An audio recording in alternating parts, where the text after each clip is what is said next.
वंदे मातरम विद्यार्थियों, आज हम राजनीति विज्ञान की पाठ्यपुस्तक समकालीन विश्व राजनीति के अध्याय 9 अंतिम अध्याय वैश्वीकरण उसका क्विक रिवीजन करेंगे। प्रयास करूंगा कि बहुत ही कम समय में इस पाठ का क्विक रिवीजन हो जाए। तो आइए शुरू करते हैं। हमारा पहला टॉपिक है 20वीं शताब्दी के अंतिम 10 वर्षों में एक परिवार, एक राज्य, एक विश्व की भावना का विकास हुआ और यह भावना वैश्वीकरण कहलाती है। अर्थात विश्व एकीकरण की भावना ही वैश्वीकरण है। अब वैश्वीकरण का जो सामान्य अर्थ देखा जाए तो विश्व के देशों का सामाजिक, आर्थिक, राजनीतिक मेल मिलाप, व्यक्ति, वस्तु, विचार, पूंजी का एक देश से दूसरे देश में मुक्त प्रवाह और ये वैश्वीकरण कहलाता है। और वैश्वीकरण न तो पूर्णतः राजनीतिक और न पूर्णतः सामाजिक मेल है, बल्कि इन सबका मिला जुला प्रभाव है। अब वैश्वीकरण की कुछ विशेषताएं हैं। क्या क्या विशेषताएं? तो वैश्वीकरण की विशेषताओं में पहली है आपसी जुड़ाव पे बल दिया गया। इसमें आपसी जुड़ाव में से हितों में समानता, जो भी हित समान हित है उन पे बल दिया गया है। आपसी जुड़ाव से सांस्कृतिक अंतर्क्रिया होती है, प्रवाह में गतिशीलता होती है, उदार पूंजीवादी व्यवस्था को बढ़ावा मिलता है, साझा बाजार व्यवस्था को बढ़ावा मिलता है और वैश्विक समस्याओं का हल और वैश्विक सहयोग की भावना का विकास, ये वैश्वीकरण की कुछ विशेषताएं हैं। और वैश्वीकरण के कारण क्या है, किन कारणों से वैश्वीकरण की जो घटनाएं वो ज़्यादा हो रही है या इसका व्यापक प्रसार हो रहा है? तो पहला है विज्ञान और तकनीकी का विकास, जिसके कारण विश्व के जो भी देश से या राज्य हैं उनके बीच की दूरियां बहुत कम हो गई है। दूसरा, देशों की आपसी निर्भरता। कई ऐसी चीज़ें हैं जो एक देश में नहीं होकर के दूसरे देश में होती है, तो उन देशों के बीच में आपस में निर्भरता है, वो भी वैश्वीकरण को बढ़ावा देती है। इसके अलावा वैश्विक घटनाओं का वैश्विक प्रभाव, विश्वव्यापी जो भी घटनाएं होती है उनका पूरे विश्व पर प्रभाव पड़ता है, जो कि वैश्वीकरण के एक कारण के रूप में है। इसके अलावा परिवहन और संचार साधनों में उन्नति और उदारीकरण की नीति, बाजार व्यवस्था, ये सब वैश्वीकरण के कारण है। और इसके अलावा बहुराष्ट्रीय कंपनियों द्वारा विश्व को एक बाजार के रूप में बनाने का जो प्रयास है, ये महत्वपूर्ण वैश्वीकरण के कारण है। अगला है वैश्वीकरण के प्रभाव। अब प्रभाव में राजनीतिक प्रभाव पड़ेंगे, उसके बाद में आर्थिक प्रभाव पड़ेंगे। प्रभाव दो तरह के होते हैं, सकारात्मक प्रभाव और नकारात्मक। तो वैश्वीकरण के राजनीतिक प्रभाव में सकारात्मक प्रभाव कौन कौन से हैं? तो पहला है सूचना तकनीक की उन्नति से राज्य की कार्य क्षमता में वृद्धि होती है। दूसरा सकारात्मक प्रभाव इसका हुआ कि आंतरिक प्रशासन प्रभावशाली बना है और वैश्वीकरण के कारण आपसी सहयोग से आतंकवाद पर अंकुश लगाने में काफ़ी हद तक सफलता मिली है, आतंकवादी घटनाओं को रोकने में मदद मिली है। ये वैश्वीकरण के कुछ सकारात्मक राजनीतिक प्रभाव है। नकारात्मक प्रभाव अगर देखा जाए तो वैश्वीकरण का जो नकारात्मक राजनीतिक प्रभाव, उसमें पहला है कल्याणकारी राज्य के स्थान पर उदारवादी राज्य ने ले लिया है। जहां पहले राज्य कल्याणकारी योजनाओं को बढ़ावा देता था, उसकी जगह आज उदारीकरण की नीति को अपनाया गया है। दूसरा, हस्तक्षेप की नीति से राज्य के कार्यक्षेत्र में कमी आई है, यानी राज्य का प्रभाव है वो कम हुआ है, निजी क्षेत्र का प्रभाव बढ़ा है। दूसरा, बहुराष्ट्रीय नियमों के कारण राज्य की विदेश नीति प्रभावित हुई है। और चौथा जो नकारात्मक प्रभाव है कि बहुराष्ट्रीय नियमों के कारण राज्य की सीमाओं पर नियंत्रण है वो प्रभावित हुआ है। इस तरीके से ये वैश्वीकरण के कुछ प्रभाव थे राजनीतिक। अब वैश्वीकरण के आर्थिक प्रभाव। अब आर्थिक प्रभाव भी दो तरह के होते हैं, सकारात्मक और नकारात्मक। सकारात्मक प्रभाव के रूप में देखा जाए तो वैश्वीकरण के कारण क्या हुआ है, अंतर्राष्ट्रीय आर्थिक संस्थाओं द्वारा आर्थिक नीतियों का निर्धारण किया गया है, आर्थिक प्रभाव इसका बड़ा है। खुलेपन के कारण गरीबी में कमी आई है, ये सकारात्मक प्रभाव है। और समान व्यापारिक और जो श्रम नियम है उससे संतुलित आर्थिक विकास को बढ़ावा मिला है, ये इसके सकारात्मक प्रभाव है। कुछ नकारात्मक आर्थिक प्रभाव है वैश्वीकरण के, जिसमें पहला प्रभाव है कि पूंजीवादी व्यवस्था से अमीरों की संख्या कम और गरीबों की संख्या अधिक हुई है, यानी अमीरों और गरीब के बीच की जो दूरी है वो बढ़ी है।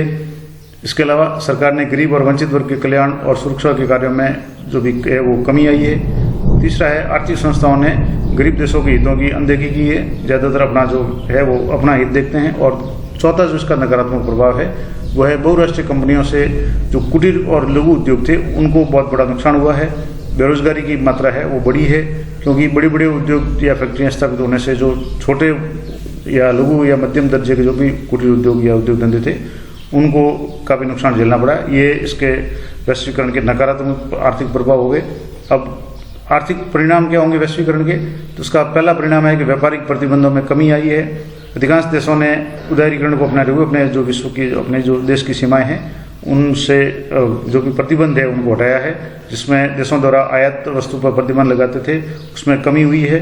और निवेशकों द्वारा दूसरे देशों में धन लगाकर अधिक मुनाफा प्राप्त करने की जो प्रवृत्ति है वो बढ़ी है। विश्व के कई देशों में, अन्य देशों के जो व्यापारी या बिजनेसमैन हैं उन्होंने अपने अपने संस्थान स्थापित किए हैं दूसरा इसका आर्थिक परिणाम हुआ है वैश्वीकरण का, वीजा नीति में काफ़ी बदलाव हुआ है। विकसित देश इस नीति द्वारा अपने राष्ट्र की सीमाओं को अभेद्य बनाए रखते हैं, जैसे कि अमेरिका ने अपनी विदेश नीति में बार बार कई तरीके बदलाव किए हैं, और ताकि दूसरे देशों के नागरिक विकसित देशों में आकर के नौकरी धंधे उनके न हथिया लें। हालांकि अमेरिका में अभी भी बड़ी संख्या में जो भी विदेशी नागरिक है यानी अमेरिकी मूल के नहीं है, उनके हाथों में काफ़ी हद तक वहाँ की अर्थव्यवस्था खास करके IT सेक्टर है वो है। तो इस तरीके से वैश्वीकरण ने विदेश नीति को, वीजा नीति को और उद्योग धंधों को काफ़ी हद तक प्रभावित किया है। अब वैश्वीकरण के कुछ सामाजिक प्रभाव भी पड़े हैं, लेकिन वैश्वीकरण का जो तीसरा जो परिणाम था वो है कि सामाजिक सुरक्षा कवच। तो इस नीति के द्वारा आर्थिक रूप से कमजोर तबकों पर दुष्प्रभाव को कम करने की कोशिश की गई है, लोगों को सामाजिक सुरक्षा कवच उपलब्ध करवाया गया है विभिन्न सरकारों द्वारा। अब है वैश्वीकरण के सामाजिक प्रभाव। तो जैसा कि मैंने बताया कि प्रभाव दोनों तरह के हैं, सकारात्मक और नकारात्मक।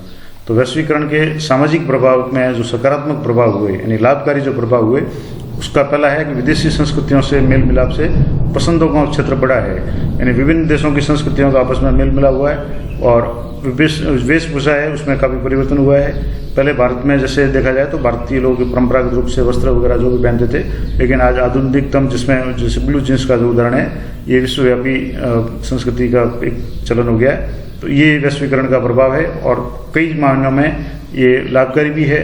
दूसरा है मेल मिलाप से खाद्य व्यवस्था भी प्रभावित हुई है, जो जैसे फास्ट फूड की जो शैली है वो एक तरह से विदेशों से भारत में आई हुई है। तो ये इसके कुछ सकारात्मक प्रभाव पड़े हैं, लेकिन इसके साथ में नकारात्मक प्रभाव भी पड़े हैं। तो वैश्वीकरण के कुछ नकारात्मक प्रभाव यानी हानिकारक प्रभाव कौन कौन से हैं? पहला प्रभाव है कि धनी देशों की संस्कृति गरीब देशों के समाज पर प्रभावी हो गई है। जैसे कि भारत की जो संस्कृति थी वसुधैव कुटुंबकम की या संयुक्त परिवार की संस्कृति है, वो धीरे धीरे नष्ट हो रही है पश्चिमी देशों के प्रभाव के कारण। जैसे परंपरागत रूप से भारत में जो भी जैसे बुजुर्ग लोग हैं वो परिवार में रहते हैं, बच्चों का लालन पालन या उनका देख रेख करते हैं, माँ बाप अगर नौकरी भी रहते हैं तो दादा दादी बच्चों की देख रेख करते हैं। लेकिन वेस्टर्न कल्चर के प्रभाव से या विकसित देशों के प्रभाव के कारण अपनी संस्कृति में भी काफ़ी परिणाम आया है, और वहाँ जैसे ओल्ड एज होम जो सिस्टम है वो सिस्टम भारत में भी आ गया है। इस तरीके से संस्कृति की मौलिकता है वो समाप्त हो गई है। विभिन्न प्रकार की जो सांस्कृतिक अपनी विरासत थी उसको काफ़ी हद तक ठेस पहुँची है। इसके अलावा जो नकारात्मक प्रभाव है वो है विकासशील देशों की संस्कृतियों का पश्चिमीकरण हुआ है, और हम भी अंधाधुंध इस दौड़ में शामिल हैं। पश्चिमी संस्कृति को, वेशभूषा को और अन्य जो भी रीति रिवाज परंपरा है उनको अपन अंधाधुंध अपना रहे हैं, तो ये इसका नकारात्मक प्रभाव है। और युवा पीढ़ी में तनाव, ये आज की तारीख में बहुत ही महत्वपूर्ण नेगेटिव पॉइंट है, नकारात्मक वैश्वीकरण का प्रभाव है। युवा पीढ़ी है वो विशेष रूप से नशा या अन्य तरह की कई चीज़ों की आदि हो गई है, और जिसके कारण तनाव बढ़ रहा है। अमेरिका में अगर आप अखबारों पर नज़र डालें तो कई ऐसी घटनाएं होती है जिसमें स्कूल के जो पढ़ने वाले स्टूडेंट होते हैं वो बंदूकें लेकर के विद्यालय में आते हैं, हथियार लेकर के आते हैं और अपने सहपाठियों की हत्या की घटनाएं हर 2-4 महीने में एक बार अखबार में आ जाती है। तो ये युवा पीढ़ी में बढ़ते तनाव का प्रतीक है। अब है वैश्वीकरण का प्रतिरोध। तो वामपंथी विचार के अनुसार वैश्वीकरण धनी वर्ग को बढ़ावा देकर धनी और गरीब के अंतर को बढ़ाया है। यानी जो वामपंथी विचारधारा है उनका विचार है कि वैश्वीकरण के कारण लोगों में या दूरियां बढ़ी है, समाज में धनी वर्ग की संख्या है वो कम हुई है और गरीबों की संख्या में बढ़ोतरी हुई है। दक्षिणपंथी विचारक संस्कृति की मौलिकता समाप्त करने और घरेलू उद्योगों पर बुरे प्रभाव के कारण वैश्वीकरण का विरोध करते हैं, और विश्व स्तर पर वैश्वीकरण का विरोध करने के लिए वर्ल्ड सोशल फोरम नामक एक संगठन भी बनाया गया है, और जिसकी पहली बैठक है 2001 में पोर्ट अल गोर में हुई थी। तो ये इसका प्रतिरोध है। अगला पॉइंट है कि ब्रिटिश भारत है कच्चे माल का निर्यातक और तैयार माल का आयातक था। यानी जब भारत आज़ाद नहीं हुआ था तब भारत में जो भी कच्चा माल था वो ब्रिटेन वगैरह में भेजा जाता था, और वहाँ से खास करके कपड़ा, सूती वस्त्र वगैरह है और तैयार माल है वो भारत में भेजा जाता था। यानी भारत एक तरह से आयातक था।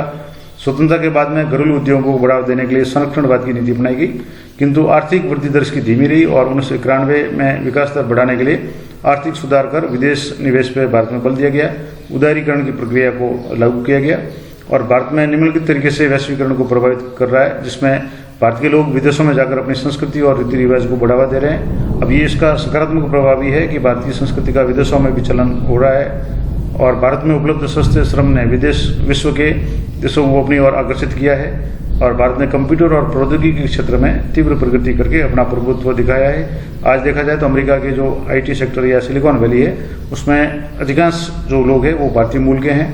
विश्व की जो बड़ी बड़ी कंपनियां हैं उनके जो CEO है वो भी भारतीय मूल के लोग हैं। तो ये इसका सकारात्मक प्रभाव है। भारत और वैश्वीकरण का विरोध, अगला हमारा जो पॉइंट है, तो सामाजिक आंदोलनों और वामपंथी विचारकों ने इसके आर्थिक पक्ष का विरोध किया है, यानी वैश्वीकरण के आर्थिक पक्ष का विरोध किया है। दक्षिणपंथी विचारकों ने इसके सांस्कृतिक पक्ष का भी विरोध किया है, जिसमें कि टीवी चैनलों पर पश्चिमी प्रभाव और जैसे वैलेंटाइन डे वगैरह आदि मनाने का जो प्रचलन बढ़ रहा है, इसके कारण हमारी जो परंपरागत संस्कृति है उसका काफी हद तक नुकसान हो रहा है। एक अंतर्राष्ट्रीय इंटरनेशनल रिसर्च के अनुसार विश्व व्यापार में अमेरिका और यूरोपीय भागीदारी घट रही है। जैसे एक समय में विश्व में अमेरिका है वो एक ध्रुवीयता की ओर बढ़ रहा था, पूरे विश्व में इसका वर्चस्व था, लेकिन अब उसकी और यूरोपीय देशों की भागीदारी घट रही है और विकासशील देश अपनी बढ़ती उपभोक्ता मांगों, खास जरूरतों और सस्ते यातायात के कारण आपस में ज़्यादा से ज़्यादा व्यापार करने लगे हैं। और आसियान, साप्टा वगैरह इसके उदाहरण है। सार्क देशों का संगठन भी इसका उदाहरण है, जिन्होंने अपने हितों के लिए अपने जो विदेशों की सीमा है वो एक दूसरे के लिए खोल दी है। और अमेरिका और यूरोपीय कंपनियों के लिए एशिया में कारोबार स्थापित करना आसान तो है, लेकिन लागत और कीमत के अनुपात में स्थानीय उत्पादों का मुकाबला कर पाना कठिन है और वे कम लागत और सीमित मार्जिन का जो मात्रा है वो जानती है। समान आर्थिक और सामाजिक परिस्थितियों वाले देश एक दूसरे की जरूरतों को बेहतर समझने लगे हैं। जैसे भारत के ग्रामीण रास्तों पर पंचर न होने वाले टायरों को चीन के द्वारा न समझा जाना, इस तरह की ये कुछ इम्पोर्टेंट बातें हैं। अगले कुछ इम्पोर्टेंट जो प्रश्न वगैरह है वो मैं अगले पार्ट में डिस्कस करूंगा। तो ये महत्वपूर्ण था कि वैश्वीकरण क्या है, इसके क्या राजनीतिक प्रभाव है, सामाजिक प्रभाव क्या है और आर्थिक प्रभाव क्या है, किस तरीके से इसका विरोध हो रहा है। ये सारी जानकारी या संक्षिप्त में एक वीडियो के रूप में अपने डिस्कस की। आशा करता हूँ ये वीडियो आपको पसंद आएगा। मिलते हैं नेक्स्ट वीडियो में, तब तक जय हिंद, जय भारत।